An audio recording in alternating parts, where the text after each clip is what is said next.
오늘 설교의 성경 본문 말씀 제가 봉독하겠습니다. 사도행전 6장 8절부터 15절까지입니다. 거룩하신 하나님의 말씀입니다.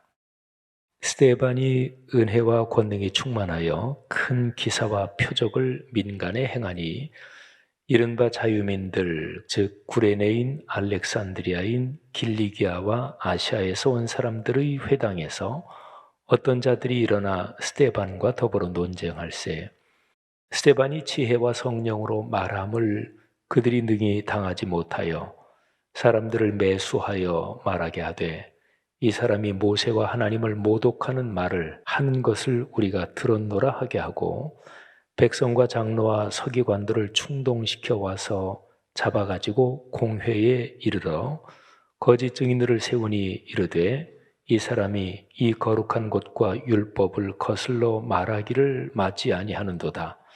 그의 말에 이 나사렛 예수가 이곳을 헐고 또 모세가 우리에게 전하여 준 규례를 고치겠다 함을 우리가 들었노라 하거늘 공회 중에 앉은 사람들이 다 스데반을 주목하여 보니 그 얼굴이 천사의 얼굴과 같더라.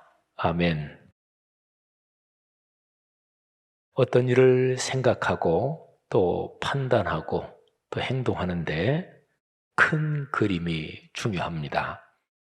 나무만 보고 숲을 보지 못하면 판단을 그르칠 수가 있습니다. 여행할 때 어디를 여행하는데 거기에 맛있는 음식점, 레스토랑이 어디 있느냐 그거 당연히 체크를 해야죠.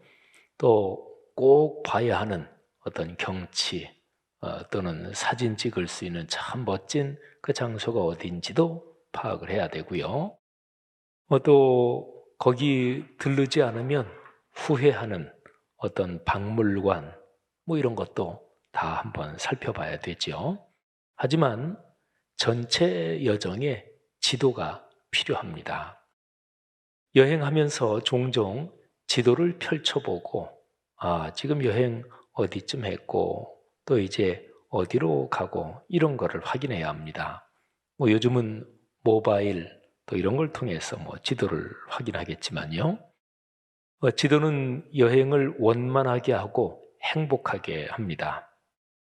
지도가 없으면 여행이 잘못하면 큰 방향에서 어그러지고 그래서 낭패를 볼 수도 있겠죠. 사도행전을 공부하고 묵상하면서도 이제 마찬가지 원리를 적용해 볼 수 있습니다. 큰 그림, 곧 지도를 가끔은 살펴야 합니다. 사도행전 1장부터 8장 초반 정도까지 지도를 함께 좀 보려고 합니다. 제가 크게 네 덩어리로 나누어 놨는데 한번 보시기를 바랍니다. 자, 첫 번째는 1장, 그리고 두 번째가 2장 1절부터 6장 7절이고 세 번째가 6장 8절부터 7장 60절인데 7장은 60절이 끄트머리예요. 그리고 네 번째가 8장 1절 이하. 이걸 한번 잘 보세요. 제가 설명을 조금 드릴 테니까.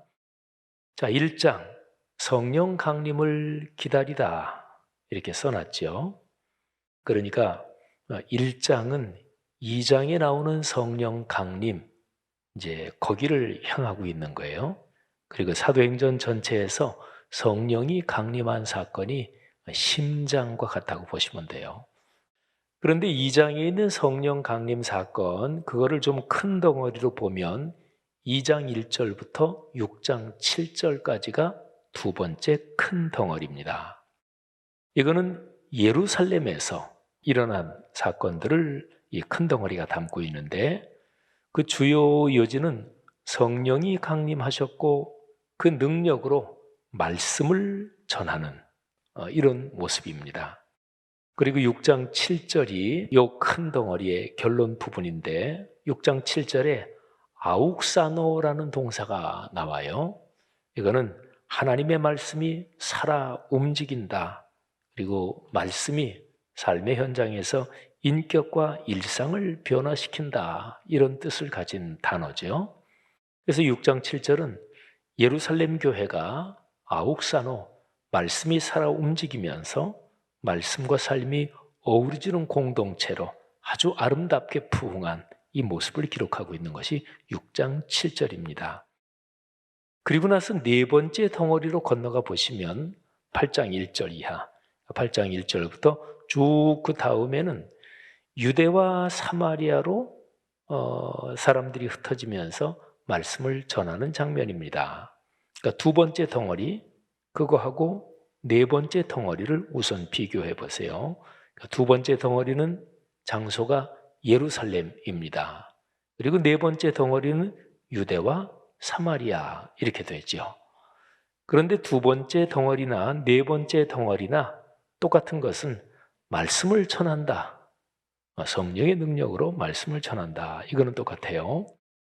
네 번째 덩어리에서 8장 4절이 중요한데 그거는 제가 조금 이따가 설명을 드리고요. 자, 세 번째 덩어리 6장 8절부터 7장 60절인데 여기에는 스데반 집사님 이야기가 나옵니다. 체포되시고 신문당하고 순교를 당하시는 장면입니다. 이 세 번째 덩어리는 두 번째하고 네 번째 덩어리 요거를 건너가는 징검다리 역할을 합니다.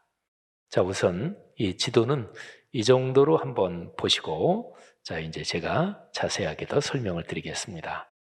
자, 아까 말씀드렸어요. 1장 성령의 강림을 기다리는 내용입니다. 성령 강림을 기다리는 목적이 있습니다. 왜 성령께서 강림하시나? 또 성령이 강림하시면 어떤 일이 일어나길래 성령의 강림을 기다리나? 그러니까 성령 강림을 기다리는 목적은 말씀의 작동입니다. 사도행전, 이게 누가복음의 속편이라 그랬죠. 누가복음, 사도행전은 전편, 후편 이렇게 돼요. 근데 누가복음 그 전편의 제일 마지막 장 24장하고 그리고 이제 사도행전 시작하는 1장, 2장. 그러니까 누가복음 24장 그리고 사도행전 1장, 2장 이거는 서로 연결해서 읽고 묵상해야 좋습니다. 근데 여기를 연결해서 읽으면 성령의 강림을 기다려라. 성령께서 오시면 하나님의 말씀이 살아 움직일 것이다.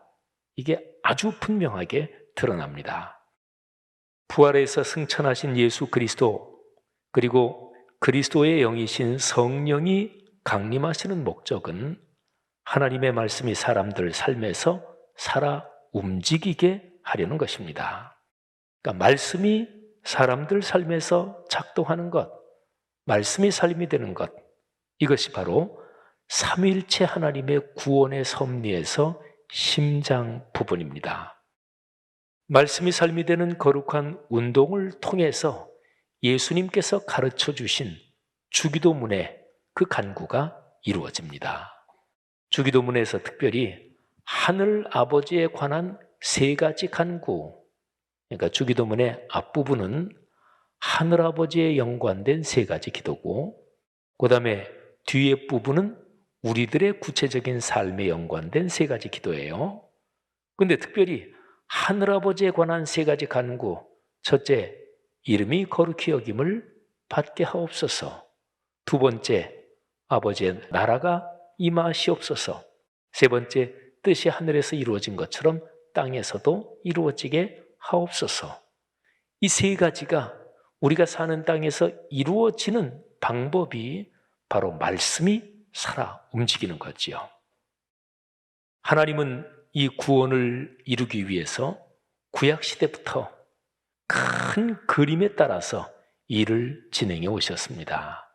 아주 크게 말하면 창세기 12장 1절 아브라함을 부르실 때부터 하나님의 구원의 큰 그림이 본격적으로 시작된다. 이렇게 볼 수 있습니다.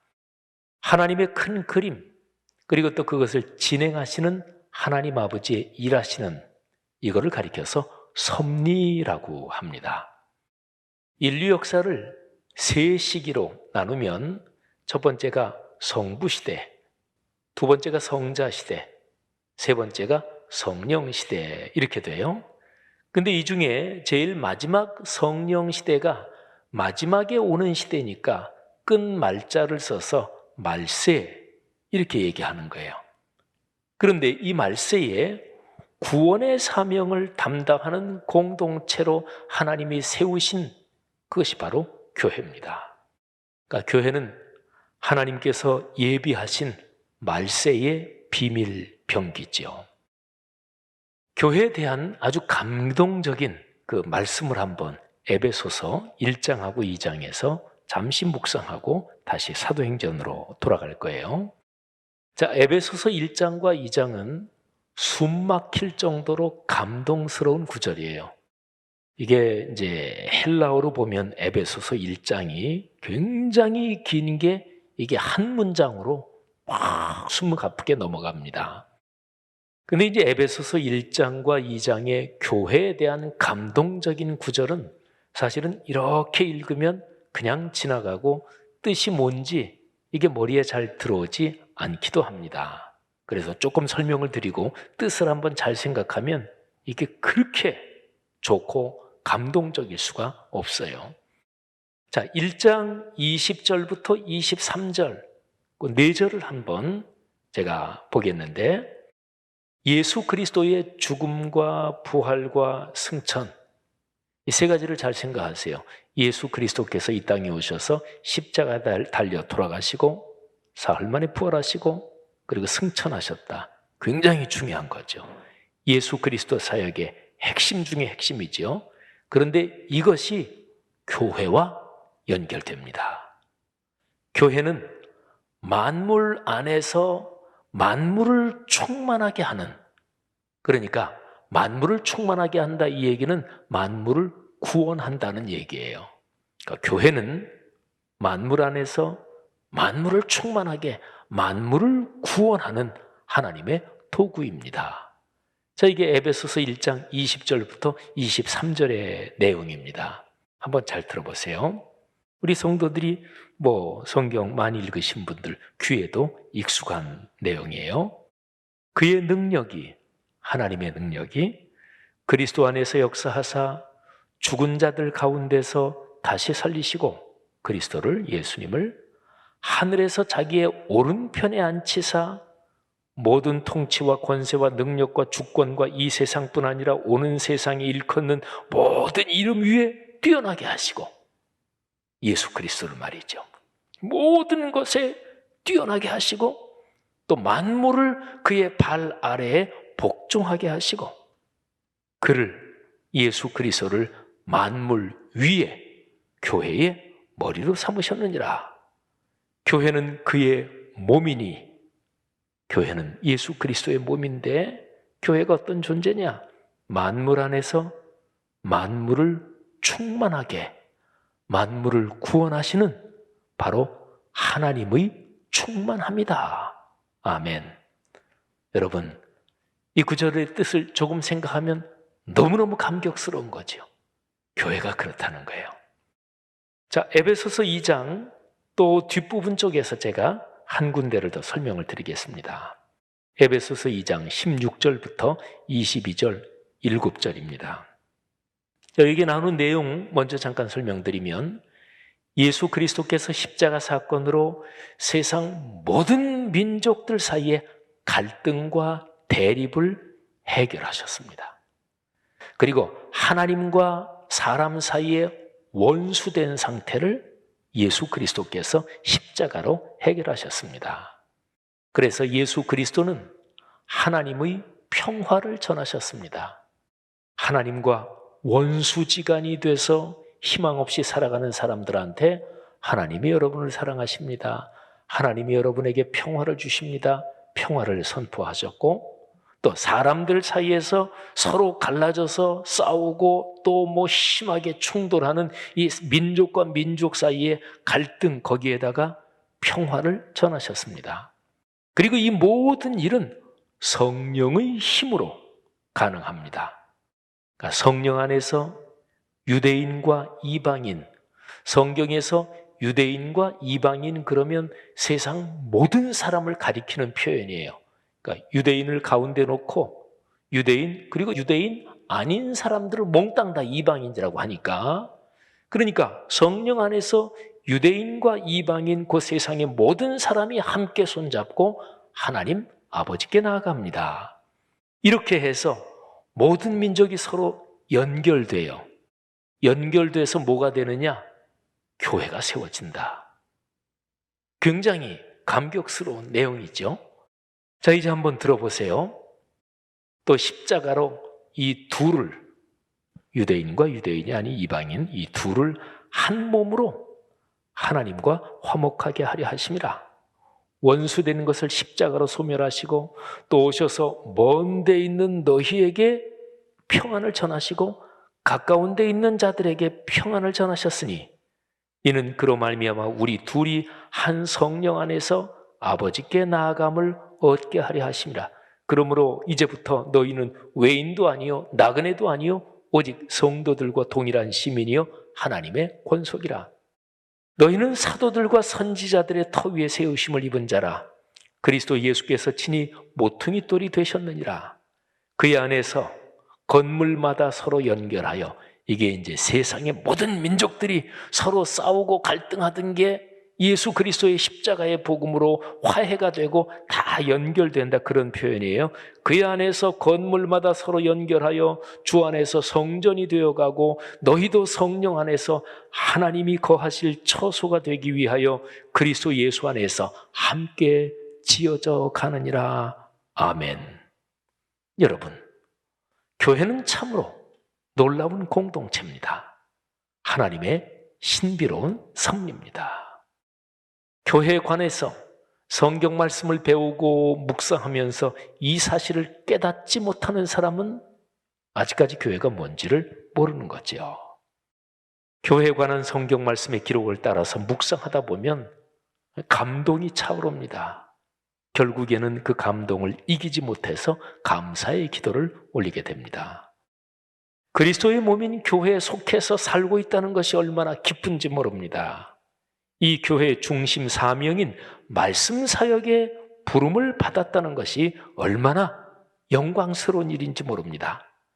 교회를 사랑하고 섬기며 삶의 여정을 걸어 하늘 아버지께서 주시는 복을 넉넉하게 자손 대대로 누리는 그런 약속이 우리에게 주어졌다는 게 얼마나 큰 복인지 모릅니다. 사랑하는 성도 여러분들이요, 이런 복을 누리시기를 주님의 이름으로 축복합니다. 자, 말씀이 삶이 되는 말씀 삼운동이죠. 이 말씀 삼운동이 말세에 진행되는 하나님의 구원에서 중심축입니다. 말세에 나타나는 하나님의 비밀 병기가 교회라 그랬죠. 이 교회의 초기 역사가 기록된 사도행전, 이 사도행전은 말씀 삼운동의 기록입니다. 자, 제가 위에 지도를 아까 말씀드렸잖아요. 그 지도에서 2번, 그게 2장 1절부터 6장 7절까지죠. 그거는 예루살렘에서 말씀 삼운동이 진행된 상황을 담고 있습니다. 그리고 6장 7절, 우리 교회 항구적인 중심 성경 구절이잖아요. 6장 7절은 예루살렘에서 그 교회가 가장 아름답게 부흥된 모습을 말씀하고 있는데, 그 핵심이 말씀이 삶에서 살아 움직였다, 이것입니다. 하나님의 말씀이 사람들의 인격과 일상에서 살아 움직인다, 이 뜻을 가진 헬라어 아욱사노라는 이 동사, 이게 6장 7절에서는 말씀이 왕성하다, 이 왕성하다로 번역되어 있는데, 바로 이 구절, 요 지점, 왕성하다는 아욱사노 동사가 나오는 요 지점이 6장 7절 그 한 절에서 여기가 심장입니다.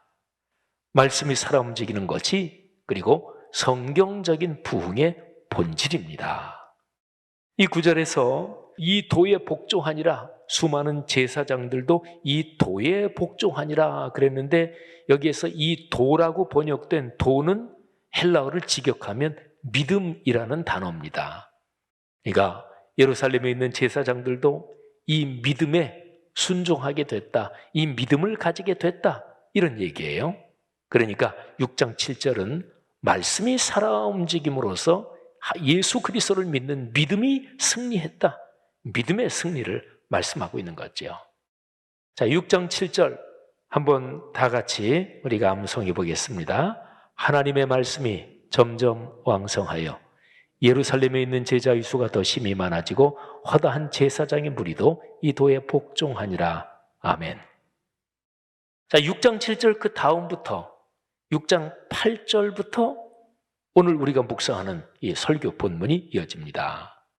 사도행전 6장 8절부터 15절인데 6장 후반부, 6장 끝까지입니다. 그런데 오늘 이 설교 본문은 아까 제가 말씀드린 위의 지도에서 보면 3번 내용, 곧 스데반 집사님 이야기, 거기에서 앞에 있는 부분입니다.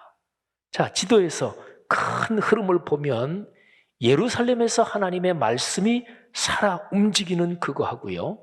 그 다음에는 예루살렘 바깥으로, 예루살렘은 이스라엘 지도에서 남부 지방이 유대인데 이 남부 유대 지방 안에 예루살렘이 있잖아요. 그러면 하나님의 말씀이 예루살렘에서 아욱산으로 살아 움직였다. 그래서 예루살렘 바깥으로 퍼진다 그러면은 먼저 첫 번째로는 온 유대 지방, 그죠? 그리고 나서는 중부가 사마리아 지방이고 북부가 갈릴리 지방이고, 그러니까 유대와 사마리아 그 밖으로 계속 퍼지는 거지요. 그러니까 그 순서가 그렇게 됩니다. 이게 바로 사도행전 1장 8절에 나오는 내용이잖아요.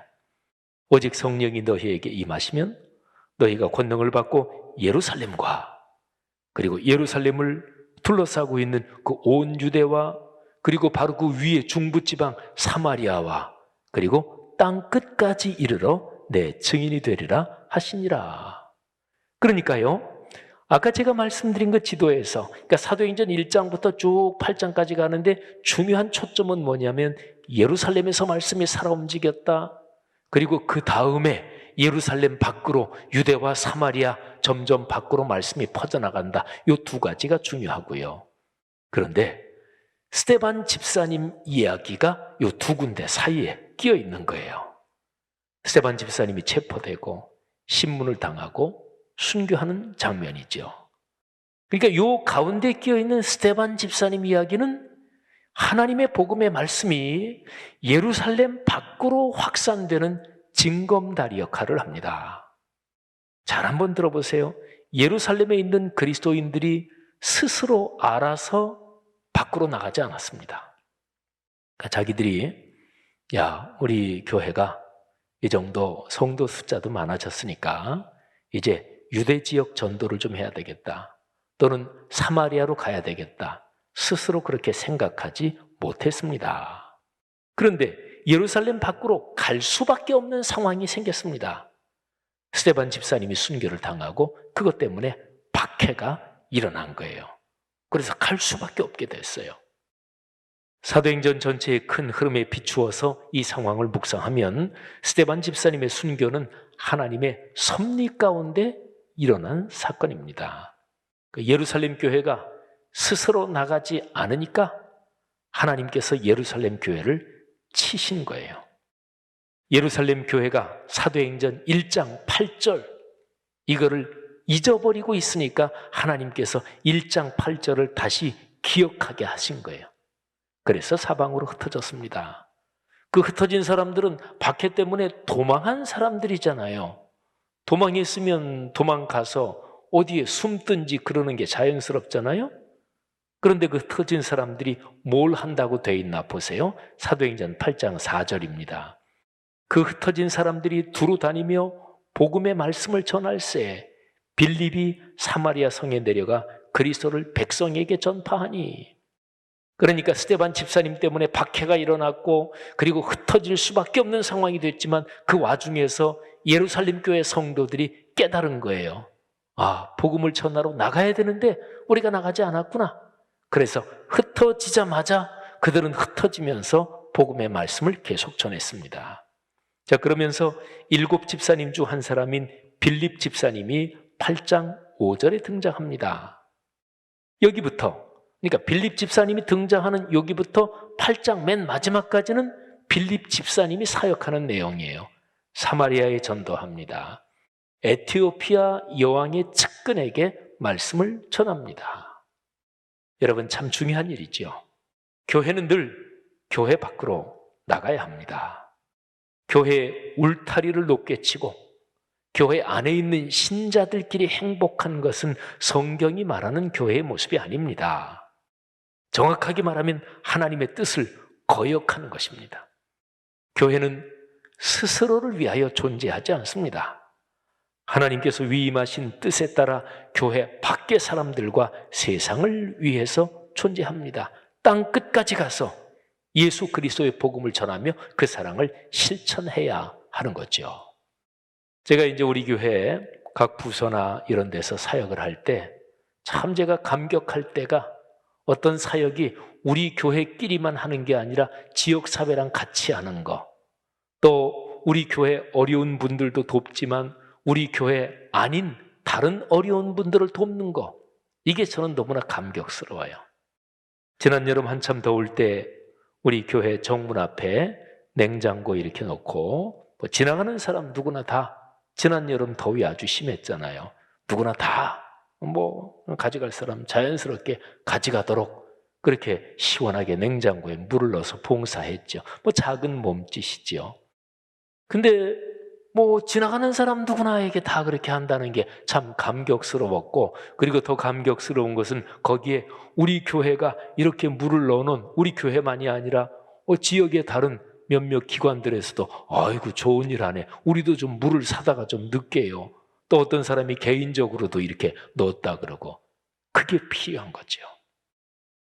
자, 오늘 우리가 묵상하는 본문을 다시 조금 더 봅시다. 스데반 집사님이 은혜와 권능이 충만해서 큰 기사와 표적을 행합니다. 그러면서 말씀을 전해요. 스데반 집사님은 7 집사님 중에 한 사람이었죠. 집사님들을 뽑는 장면이 기록된 사도행전 6장 5절에 7명 집사님 조남이 이름이 쭉 나오잖아요. 근데 거기에 스데반 집사님이 특별하게 표현이 되어 있어요. 믿음과 성령이 충만한 사람 스데반과, 그 다음에는 또 빌립과 브로고로와 이렇게 나오는데, 믿음과 성령이 충만한 사람, 요거는 헬라어 구조가 스데반 집사님을 수식하는 말이에요. 그러니까 믿음과 성령이 충만한 사람 스데반과 또 빌립과 브로고로와 해서 7명한테 다 적용되는 그 표현이 아니고요. 헬라어 문장 구조가 믿음과 성령이 충만한 사람하고 스데반을 지적하는 거예요. 그리고 나서 그 다음 사람을 또 스데반 집사님 외에 또 빌립과 브로고로와 이렇게 되는 것입니다. 스데반 집사님은 성령으로 충만한 사람들, 성경에 나오는 그런 사람들 가운데 아주 대표적인 한 분입니다.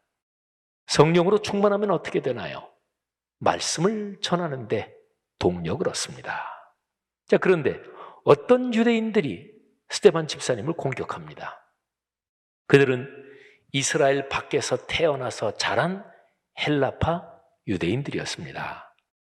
그리고 예루살렘으로 와서 살면서 그들의 출신 지역에 따라서 따로 회당을 구성하면서, 그 언어가 다르니까 로마 제국이 통치하던 전역이 워낙 넓으니까 그 언어가 또 지역마다 달랐거든요. 또 관습도 또 달랐겠고, 그래서 예루살렘에 와서 사는 헬라파 유대인들이 자기들 출신 지역에 따라서 회당을 이렇게 구성하고 있었습니다.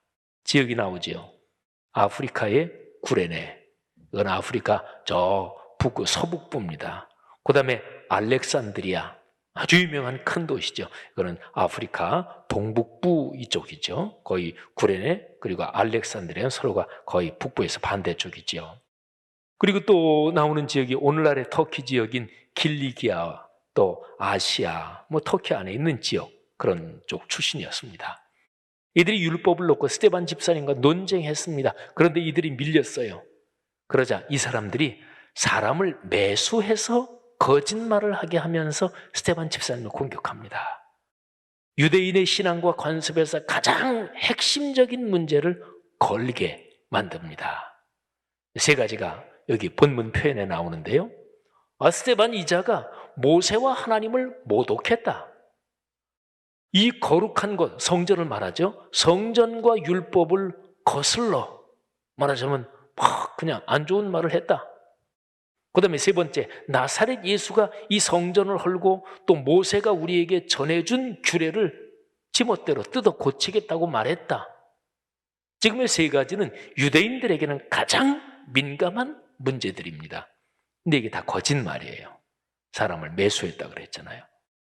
이 유대인들이 사람들을 선동해서 결국 스데반 집사님이 산헤드린 공회 앞에 체포돼서 서게 됩니다.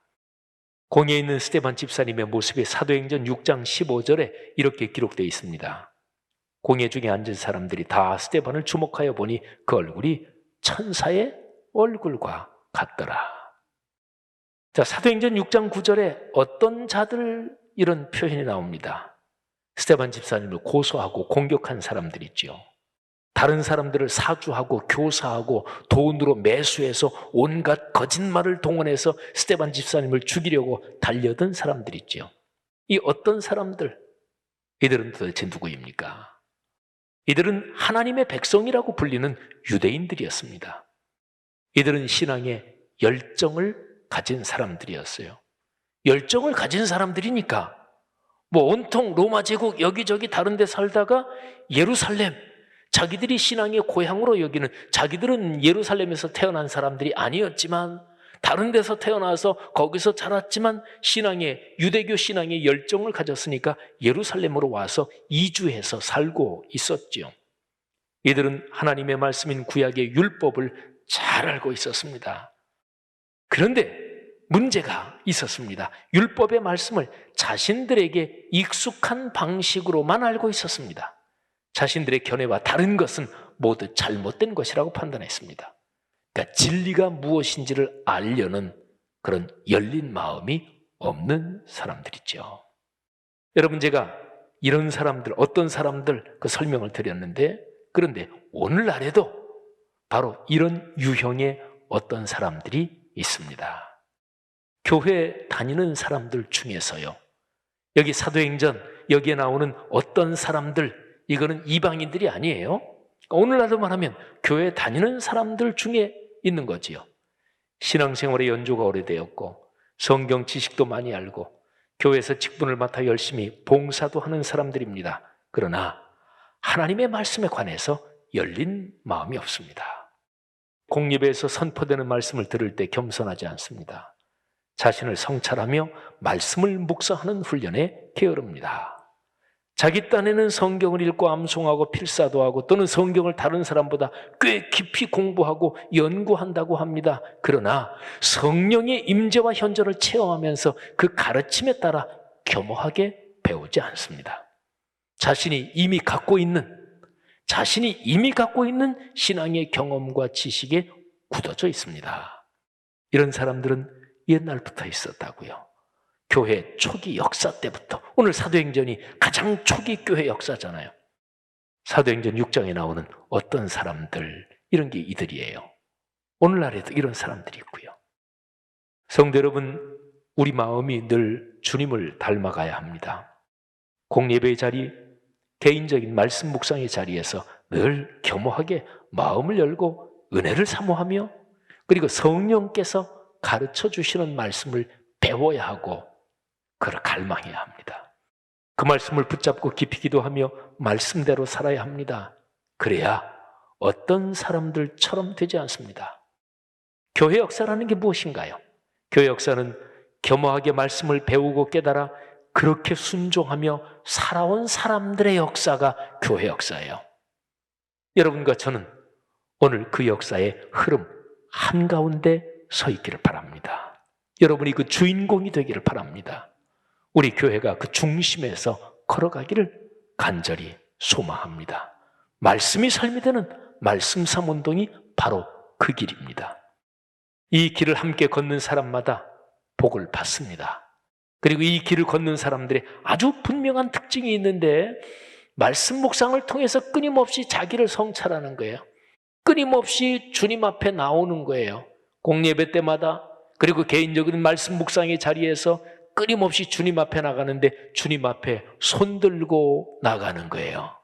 말씀을 묵상하고 오늘도 주의 거룩한 말씀으로 저를 살펴주시고 제 안에 부정한 것 또는 제 안에 좋지 않은 것을 정결케 해주시고 제가 주님을 닮아가게 하옵소서. 그래서 끊임없이 자기를 성찰하면서 주님 앞에 손들고 옵니다. 이게 바로 말씀 묵상하는 사람들의 특징입니다.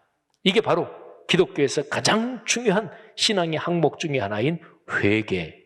거죠. 사랑하신 여러분, 여러분과 여러분의 가정 가문이 이 복을 대대로 누리기를 주의 이름으로 축복합니다.